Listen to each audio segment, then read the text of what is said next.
டேய் மாஸ்டர் ஏன்டா அவசரமா சாப்பிடுற? கொஞ்சம் மென்னு சாப்பிடுறா, எல்லா ஃபுட்ஸும் வேஸ்டா போகுது. டேய் மாஸ்டருக்கு இன்னைக்கும் சாப்பிட டைம் இல்லைன்னு நினைக்கிறேன்டா. ஃபாஸ்டா சாப்பிட்டுட்டு இருக்கான். சூப்பர்ரா, நம்மளுக்கு வேலை மிச்சம். எல்லா ஃபுட்டையும் அரைகுறையா அரைச்சு உள்ள அனுப்பிடலாம்.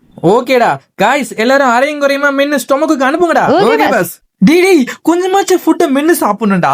இங்க டைஜஸ்ட் பண்ண முடியாம கேஸ் எல்லாம் ஃபார்ம் ஆகுதுடா.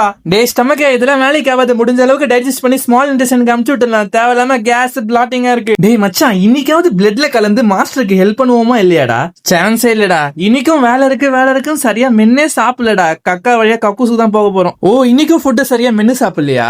டேய் பேன்கிரியாஸ் கேல் பேட்ரா, இன்னைக்கு உங்களுக்கு எக்ஸ்ட்ரா ஷிஃப்ட்ரா. 1 hour ஓவர் டைம் பண்ணுங்க. டேய் எங்களை பார்த்தா எப்படா இருக்கு? ரெஸ்டே கொடுக்காம அடின்னு அடிக்கிறீங்க. டேய் ஒர்க் பண்றீங்க இல்லையடா? இன்னைக்கு எவ்வளவு ஹெல்த்தியா சாப்பிட்டேன் தெரியுமா? அதனால எனர்ஜியா இல்லாத மாதிரி இருக்குடா. ஹெல்த்தியா சாப்பிட்ட என்னடா பிரயோஜனம்? ஃபுட்டை நல்லா பொறுமையா மென்னு சாப்பிடணும். அப்பதான் அதுல இருக்கிற நியூட்ரியன்ஸ் எல்லாம் அப்சார்ப் ஆகும். இல்லன்னா வெறும் கலோரிஸ் தான் கிடைக்கும். சாப்பிட கூட டைம் இல்லாம அப்படின்னா ஒர்க் தேவையில்லாம ஆசிட் ரிஃப்ளெக்ஸ் கேஸ் எல்லாம் வருதுடா.